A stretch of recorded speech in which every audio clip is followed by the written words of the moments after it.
欢迎来到大漠国度的有声 blog， 拉拉山国家森林游乐区，漫步有氧之旅。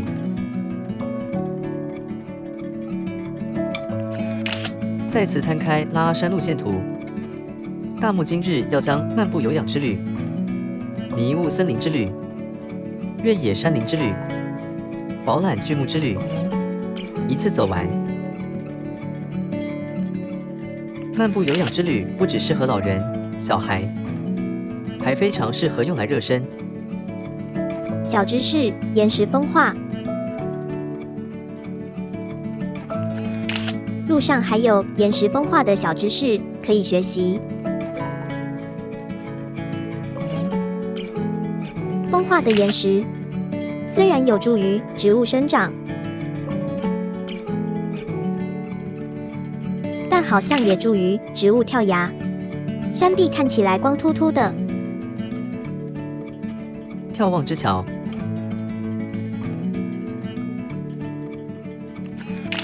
横渡卡拉西就要靠这座眺望之桥。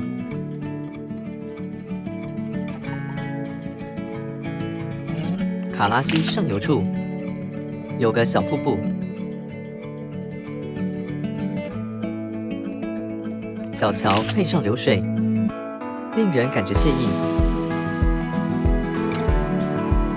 1号神木，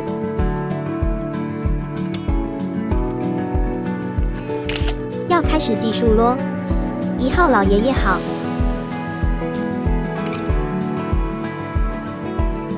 正面看起来瘦瘦圆圆的，但从背后看去是虎背熊腰。2号神木，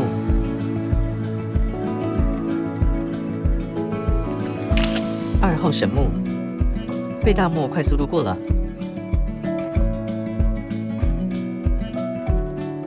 继续前往下一个神木。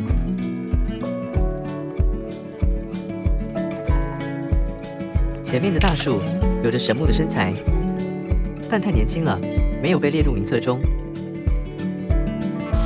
大树有个树洞，不知道有没有小动物居住在这里。3号神木，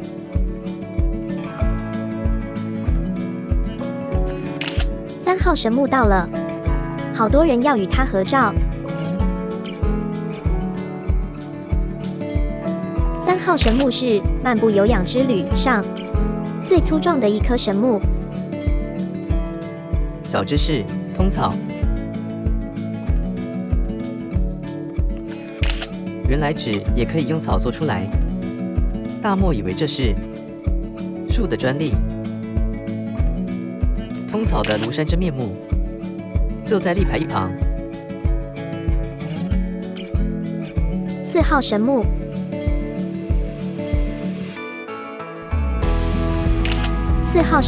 居住在3号神木隔壁，互为老伴。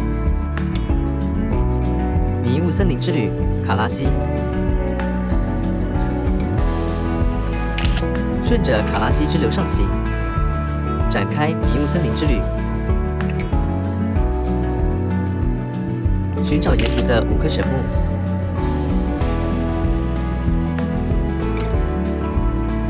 小知识：拉拉山蕨类。拉拉山有机会看到的蕨类有山苏、西子蕨、东方枸杞蕨等。虽然有立牌说明，但一旁的蕨类，大漠一个也认不出来。没有开花的植物真的很难辨认。迷雾森林，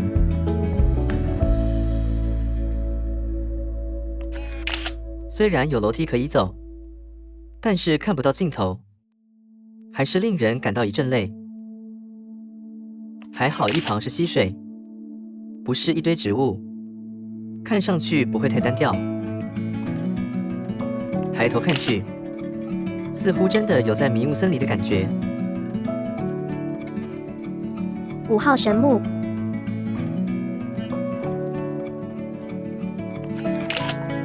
木，在山顶处迎接大漠的到来。5号神木的树洞特别大，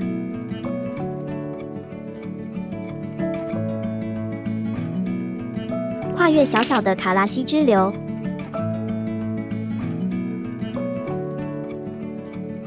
小知识：红桂的更新机制。倾倒的红桂会成为其他植物的养分，也可能孕育新生的红桂小苗。一旁倾倒的红桂身上已经长满了青苔和蕨类。6号神木，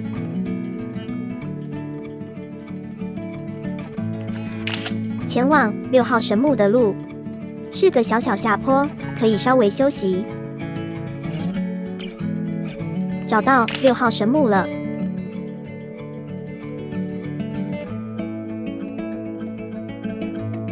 有分叉的神木，通常是多棵树融合而成。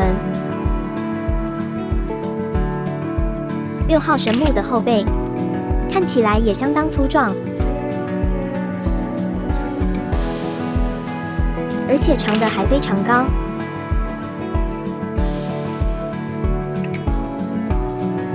7号神木，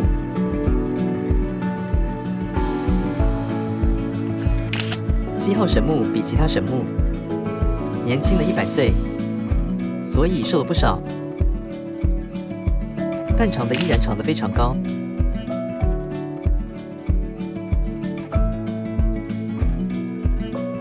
背面与正面看上去没有什么差别，是少见的圆柱状神木。8号神木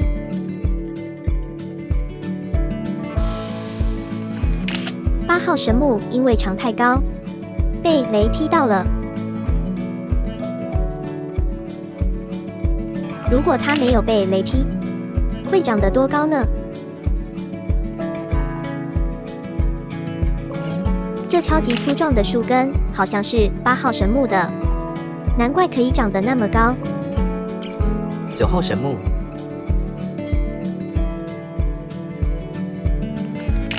迷雾森林之旅的最后一棵神木。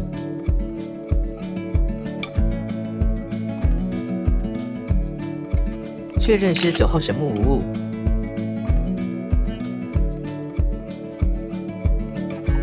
小知识：拉拉山鸟类。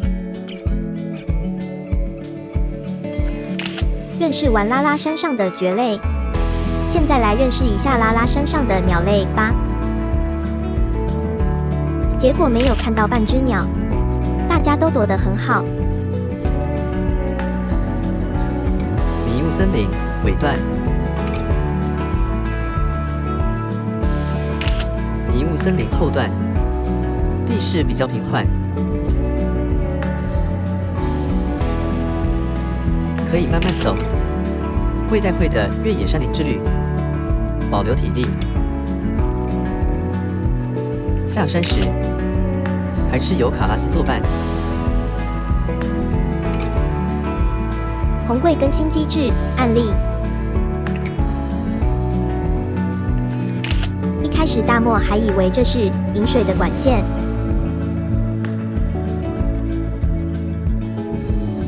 认真一看，发现它其实是一棵倾倒的大树呢。最后还要小心，不要撞到它了。倾倒的红桂不只可以孕育新生命，还是个天然的桥梁，提供小动物们跨越溪流。卡拉西，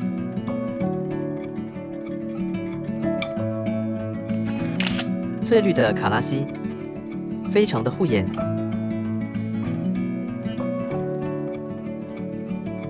而且水质相当清澈。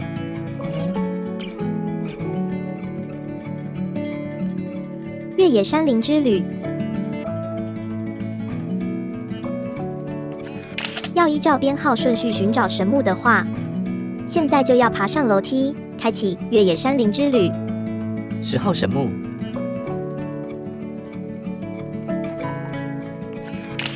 越野山林之旅入口由10号神木把关。10号神木有点不亲人，距离还蛮远的。11号神木。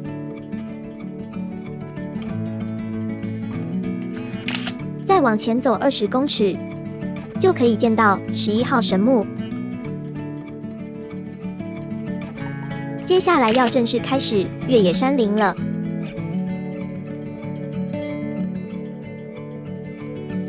偶尔会有稍微平坦的路，让人喘息一下。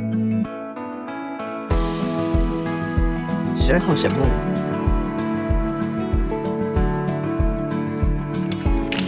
12号神木这边空间很大，可以稍微休息一下。大漠第一眼觉得12号神木很娇小，但慢慢的往它背后走去，会渐渐的觉得它越来越大棵。它的树洞很大，高度有1个人高。把镜头拉远，会发现人类真的很渺小。这个位置不会挡到其他游客前行，可以慢慢的拍摄。一旁有个小小的水帘洞，对蚂蚁来说，稍作休息后，继续越野山林。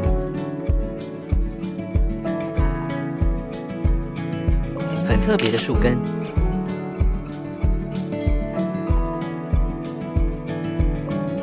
饱览巨木之旅13号神木。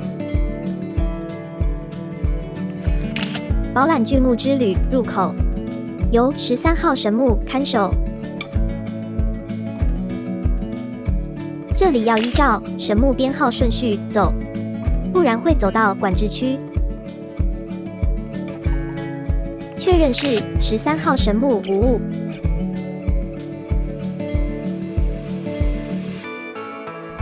饱览巨木之旅也是满满的阶梯。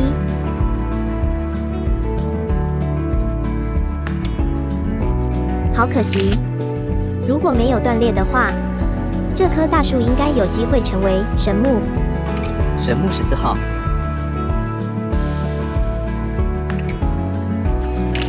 14号神木旁的小树，都像牙签一样的细。确认是14号神木。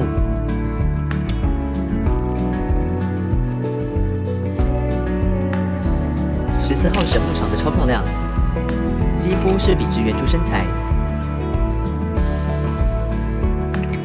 拿家人当作参照物，让大家看看14号神木有多么巨大。14号神木不止长得胖，还长得非常的高。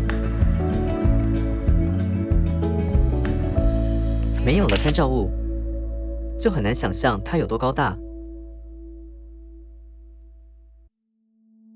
再对比一次，看看人类有多么渺小。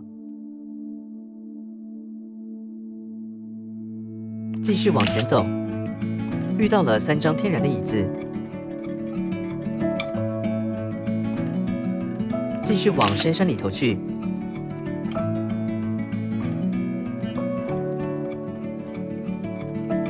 路上又有2个圆圆的木头，真的很像是天然的椅子。看看这切割面超级平整，真的很想坐上去休息一下。虽然整路都是上坡，但其实还蛮好走的，坡度都非常的和缓。15号神木。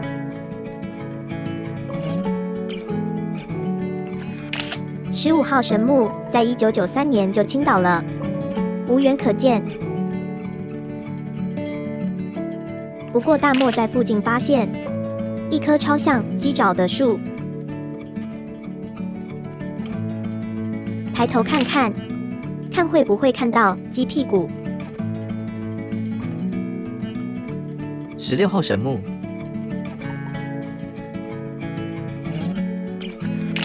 16号神木也是非常的巨大。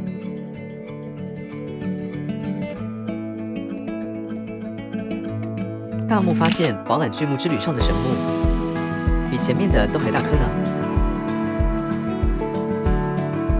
哇，下方不知道发生了什么事情。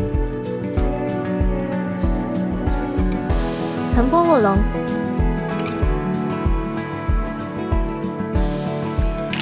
横波卧龙似乎是在描述这棵大树。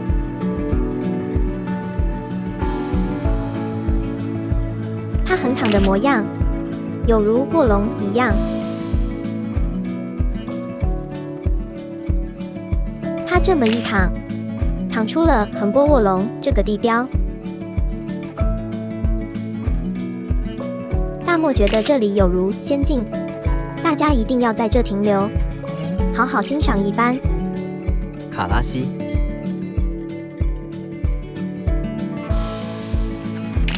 横波卧龙下的卡拉西，让人仿佛看见山洞中的伏流。此时太阳公公也非常的配合，为这里洒上一片金光。电影般的调色，原来是存在于大自然里的真实场景。金光闪闪的卡拉西，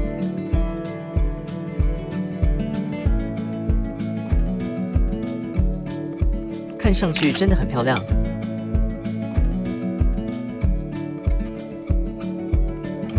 小知识：手做步道的智慧。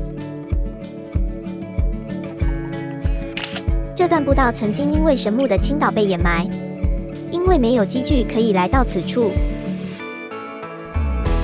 于是大伙们就地取材，以人工手做的方式重新建造步道。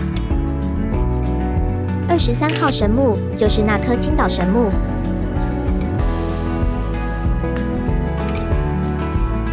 从山坡上崩落下来，摔得好惨好惨。23号神木也是手做步道的一部分。这个角度看起来像23号神木，刺穿步道后向上生长。山坡上可以看到23号神木巨大的身体，遥想它当年的风光。起雾了，这表示天然的阳伞来了。24号神木支线选择点，要凑齐神木，就要先走这条路，待会再回到主线上继续寻找神木。支线上还可以看到23号神木的残骸，所以以前这条支线是有2颗神木的。23号神木残骸，大漠觉得这木头还蛮漂亮的。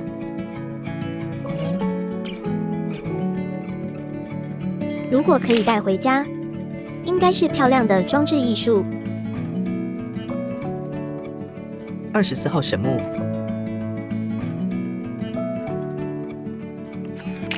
还没抵达，就已经可以看到拉拉山上最大的神木。不只是最大颗的，还是最年长的，差不多有1495岁呢。观看24号神木的平台上，完全没有办法拍摄神木，怎么拍24号神木都像一堵墙。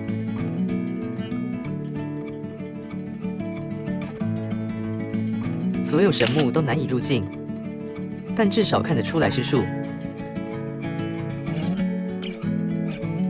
而24号神木根本难以辨认。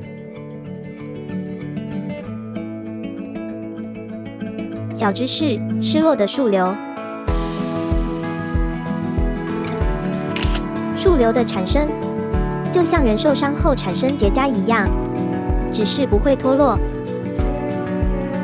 树瘤可以用来制作茶几，所以会被山老鼠觊觎。24号神木支线回程，准备返回主线上。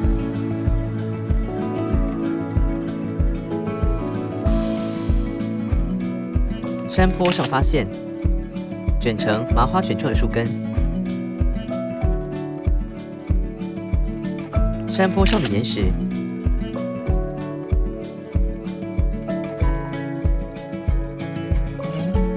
刚刚提到的装置艺术，换个角度后变成普通的木材。支线入口处的卫兵，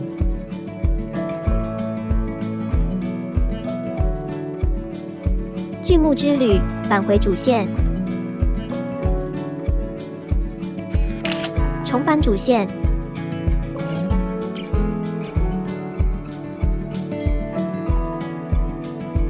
大自然的艺术，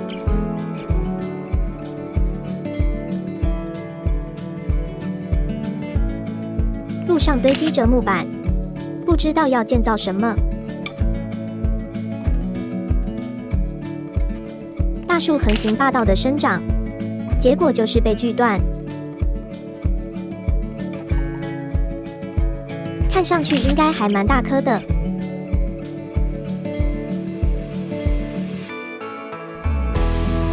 一旁有厕所，可解燃眉之急。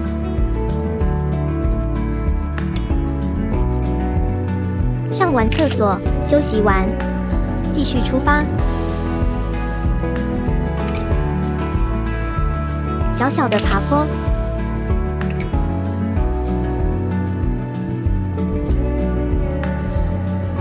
往17号神木的支线。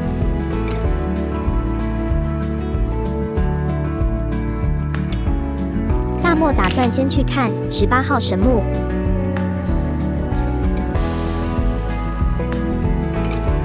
因为过了18号神木，再往前就会进入管制区了。18号神木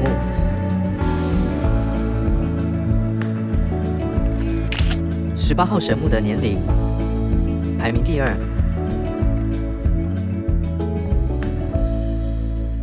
因为由多棵树木合并而成，因此头部呈现为皇冠的样子。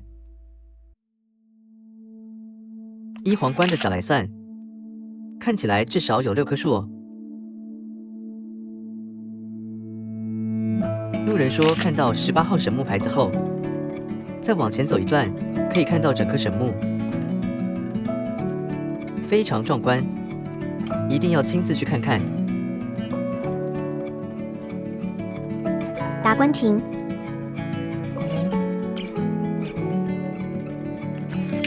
，17号神木支线的尽头，有座叫达官亭的凉亭。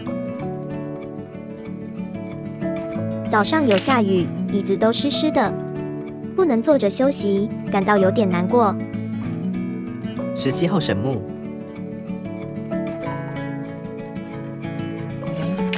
达官亭一旁就是17号神木。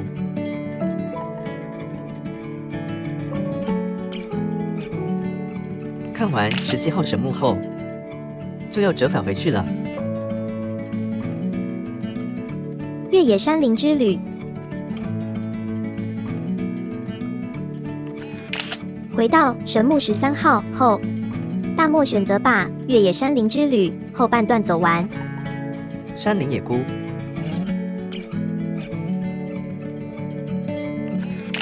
巧遇一排野生蘑菇。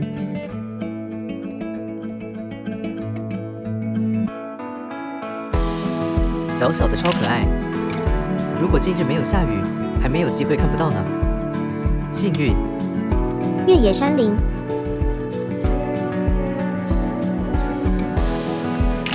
路上有真正的椅子，可以稍作休息。一旁还有未来的神木陪伴。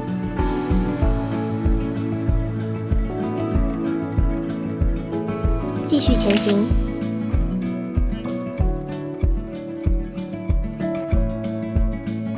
20号神木，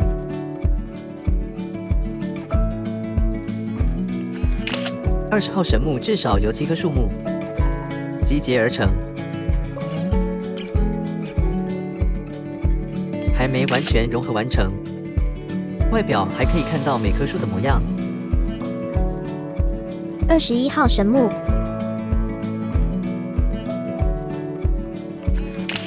21号神木是拉拉山上年纪第4大的神木，还是最轻松的路线中可以看到的最巨大的神木。有人数限制的桥，人多的时候千万别挤进去，这样做最安全。过桥后才发现它是个景观桥，看来大漠归心似箭啊。22号神木，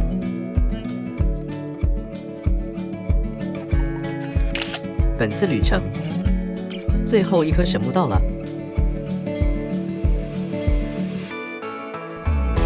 其实22号神木已经倾倒了，而它身躯提供了新生儿满满的养分，上头已经长出了好多棵大树，准备继承22号神木的衣钵。成就已达成，准备回家咯。漫步有氧之旅回程，过了前面这座桥，就完整的走完越野山林之旅咯。休憩平台，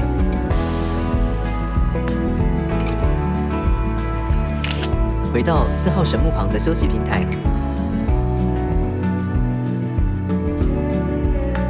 小知识：谁也喜欢漫步林间。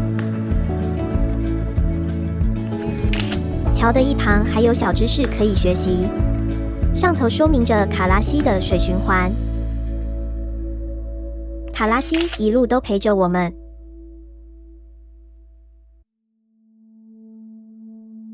旅程结束，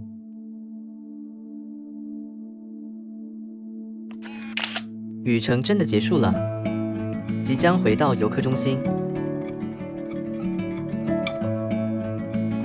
来欣赏一下拉拉山的云景吧。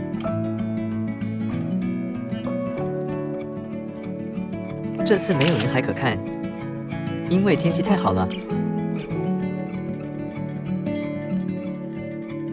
所有的云都比山高，或者在山头上。大漠更喜欢雨天的拉拉山，有一种特别的气氛。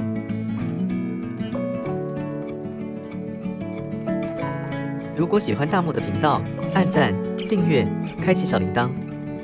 另外，大漠还有精选几张旅游美景照，制作成周边商品，有兴趣的人可以在说明栏查看相关链接。